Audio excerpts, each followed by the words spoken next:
اور تیسری چیز جو اس مہینے کے اندر آتی ہے وہ اس مہینے کی 15ویں شب، اس مہینے کی 15ویں شب جو اس بار انشاءاللہ 7 مارچ کی جو شام شروع ہوگی، یعنی 14 شعبان کی شام والی جو رات ہے وہ 15ویں شب ہوگی۔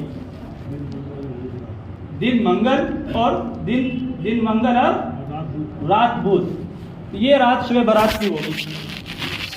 اس کے بارے میں آتا ہے کہ اللہ تبارک و تعالی نے اس رات کو خصوصی برکت والی رات بنایا ہے، یعنی اس رات کے اندر اللہ تبارک و تعالی کے دربار میں حاضر ہو کر زیادہ سے زیادہ عبادت کرنا زیادہ موجب اجر و ثواب ہے عام راتوں کے مقابلے، زیادہ موجب ثواب ہے عام راتوں کے مقابلے۔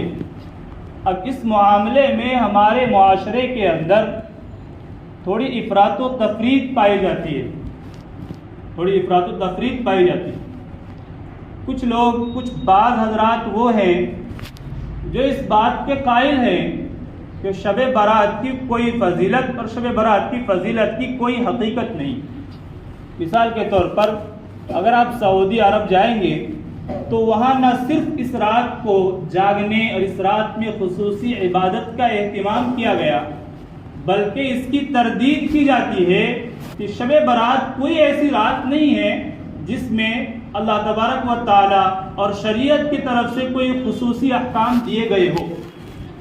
وجہ یہ بتاتے ہیں کہ جن روایتوں میں سرور دو عالم صلی اللہ تعالی علیہ وسلم کی طرف سے اس رات کی فضیلت منقول ہے وہ روایت سند کے اعتبار سے کمزور ہے، وہ روایت سند کے اعتبار سے کمزور ہے۔ اس لیے وہ اس بات کے قائل ہیں اور اس بات کے قائل ہیں کہ شب برات کی اس کی کوئی حقیقت، اس کی کوئی فضیلت نہیں ہے۔ اس سے متاثر ہو کر ہمارے معاشرے کے بھی بعض افراد اس بات کے قائل ہو گئے کہ اس کی کوئی حقیقت، کوئی فضیلت نہیں ہے، حالانکہ یہ بات درست نہیں ہے، یہ بات درست نہیں ہے۔ اس لیے کہ شب برات کے متعلق احادیث وارد ہوئے ہیں اگرچہ ضعیف ہے، شب برات کے متعلق احادیث وارد ہوئے ہیں اگرچہ ضعیف ہے۔ مفتی اعظم حضرت مولانا تقی عثمانی صاحب دامت برکاتہم العالیہ وقت کے سب سے بڑے علماء میں شمار ہوتے ہیں، وقت کے سب سے بڑے علماء میں شمار ہوتے ہیں۔ فرماتے ہیں کہ میں نے شب برات کی احادیث کا جب تحقیق کیا ہے تو معلوم ہوا ہے کہ 17 صحابہ کرام سے اس رات کی فضیلت منقول ہے، 17 صحابہ کرام سے اس رات کی فضیلت منقول ہے، اگرچہ کچھ احادیث ضعیف ہے اور محدثین کے نزدیک یہ وصول ہے، محدثین کے نزدیک یہ وصول، یہ قاعدہ ہے کہ ایک روایت اگرچہ اپنے انفرادی اعتبار سے ضعیف ہو لیکن جب مختلف طریقوں سے آئے اور مختلف صحابہ کرام نے اس کو نقل کیا ہو تو یہ سمجھنا کہ تمام صحابہ کرام نے اپنے گمان کے مطابق گڑھ لیا ان باتوں کو، یہ طریقہ اور یہ صحیح طرز عمل نہیں، یہ صحیح طرز عمل نہیں ہے۔ اس لیے یہ بات کہنا کہ شب برات کی کوئی حقیقت، کوئی فضیلت نہیں ہے، یہ درست نہیں ہے۔ اس لیے یہ بات کہنا شب برات کی کوئی فضیلت اور کوئی حقیقت نہیں ہے، اس لیے درست نہیں ہے۔ اور ایسا بھی نہیں ہے کہ تمام حدیثیں ضعیف ہوں۔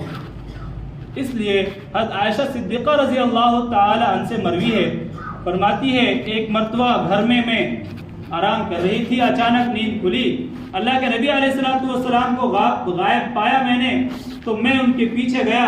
اللہ کے نبی علیہ السلام جنت البقیع گئے اور وہاں کھڑے ہو کر رو رو کے دعائیں کر رہے ہیں۔ جب میں پہنچی تو اللہ کے نبی نے فرمایا کہ عائشہ تمہیں پتہ ہے آج کون سی رات ہے؟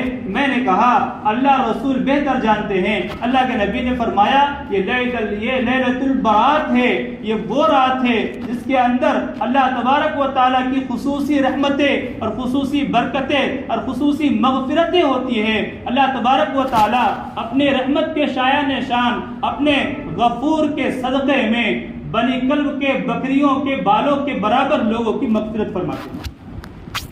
حضرت علی رضی اللہ تعالی عنہ سے بھی ایک روایت ہے کہ شب برات لیلۃ البرات کی رات کو قیام کرو اور دن کو روزے رکھو.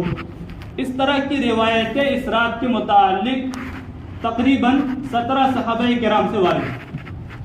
اس لیے جو ہے اس رات میں اللہ تبارک و تعالیٰ کی خصوصی رحمتیں متوجہ ہوتی ہے. اس لیے بندے کو یہ چاہیے کہ اس رات میں اللہ تعالیٰ کے دربار میں حاضر ہو کر زیادہ سے زیادہ عبادت کرے, نفلیں پڑھے, قرآن کریم کی تلاوت کرے, تسبیحات کرے. یہاں تک بات صحیح ہے, یہاں تک بات صحیح ہے. اس سے آگے کی جو بات ہے, اس سے آگے کی جو بات ہے وہ تفریق ہے. اس سے آگے کی جو بات ہے وہ تفریق ہے. اب اس رات کو مزید اس میں اعمال کا اضافہ کرنا اور اپنے اعتبار سے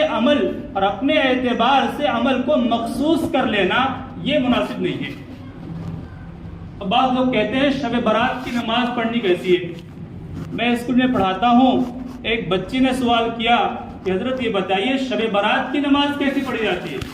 ہم نے کہا کہ شب برات کی کوئی نماز تو ہے نہیں. تو کہنے لگی نہیں, شب برات کی نماز ہے. وضو کرنے کے بعد بغیر کسی سے بات کیے ہوئے 4 رکعت پڑھی جاتی ہے اور اس میں یہ صورتیں پڑھی جاتی ہے.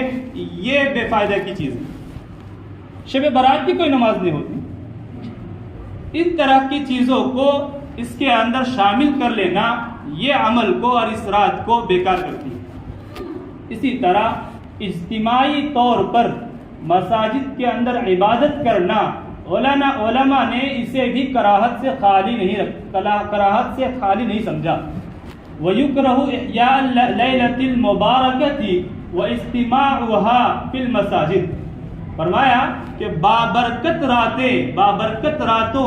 بابرکت راتوں میں مساجد کے اندر اجتماعی عبادت کرنا یہ کراہت سے خالی نہیں, یہ کراہت سے خالی نہیں ہے, کیونکہ یہ عبادت اور یہ بابرکت راتیں نفل ہے اور نفلیں اپنے کو تنہائی چاہتی ہے. اسے تنہائی نہیں کیا جائے. نفل کی عبادتیں تنہائی میں کی جائے, یہ تنہائی کو چاہتی ہے. اس کو ضروری سمجھنا یہ خرابی پیدا کرے گا. اجتماعی طور پر عبادت کرنے کو ضروری سمجھنا یہ خرابی پیدا کرے گا. اب بعض لوگ یہ کہتے ہیں بھائی گھروں کے اندر ماحول نہیں ہوتا کہ گھر کے اندر عبادت کی جائے, اس لیے ہم مسجد آتے ہیں. اب بات یہ کہیں گے گھروں کے اندر ماحول نہیں ہوتا اس لیے ہم مسجد چلے آتے ہیں.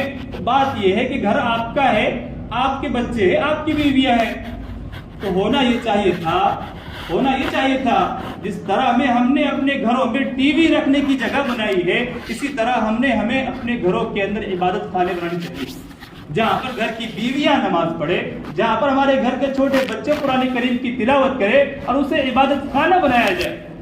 سورہ یونس کے اندر اللہ تبارک و تعالیٰ نے بنی اسرائیل کو فرعون کے مقابلے حکم دیا تھا کہ تم اپنے گھروں میں نماز کا جگہ قائم کرو.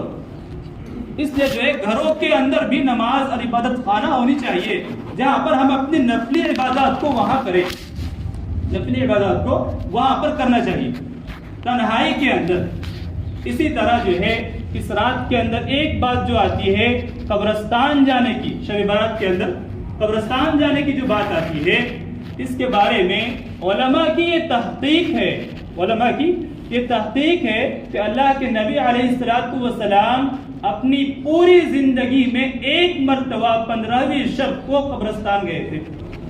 پوری زندگی میں ایک مرتبہ گئے تھے. تو اگر کوئی آدمی اس سنت کو ادا کرنے کے لیے ایک مرتبہ اللہ کے نبی گئے تھے, میں بھی 15ویں شب میں ایک مرتبہ چلا جاتا ہوں, یہاں تک تو ٹھیک ہے. لیکن ہر بار اسے ضروری سمجھنا اور تمام لوازمات کے ساتھ جانا یہ مناسب نہیں ہے اور اسے ضروری سمجھنا اچھا نہیں. یہ عبادت کے اندر خرابیاں پیدا کرتے ہیں. اس سے بھی آگے بڑھے تو اس رات میں ہمارے نوجوان مسلمان بھائی اس رات سے آگے چل کر یہ رات دراصل اس لیے تھی کہ سکون و راحت کے ساتھ اللہ کی عبادت کی جائے, مغفرت طلب کی جائے. لیکن اب اس سے آگے بڑھ کر اس رات کے اندر بھی اس رات میں جاگنے کو عبادت سمجھا جانے لگا اور جاگنے کے لیے طرح طرح کے کام اپنائے جانے لگے. ایک بات ذہن نشی کر لے گناہ سے بچنا بھی عبادت ہے، گناہوں سے بچنا بھی عبادت ہے۔ جاگنے کے لیے وہ گناہ کر بیٹھتے ہیں تاکہ ہم اس جاگیں، ایک جاگنے کے لیے وہ دوسرے گناہ کو کر بیٹھتے ہیں۔ مثال کے طور پر نیند نہ آئے اس کے لیے گٹکا کھانا، نیند نہ آئے اس کے لیے سگریٹ کا استعمال کرنا، اور اس سے آگے چل کر لوگ جو ہے ہنسی مذاق کی چیز بناتے ہیں، اور بعض جگہ پر تو آتش بازیاں بھی ہوتی ہیں۔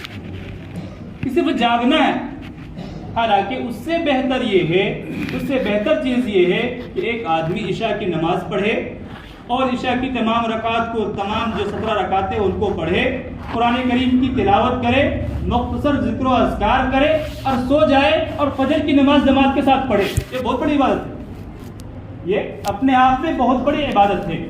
اس لیے جو ہے دیگر کسی چیزوں کو اس رات کے اندر لانے کے بجائے جو اعمال مختصر ہے، جو اس رات کی حقیقت ہے، انہی پر عمل کیا جائے۔ اللہ تبارک و تعالی ہم سب کو کہنے سننے زیادہ عمل کی توفیق عطا فرمائے۔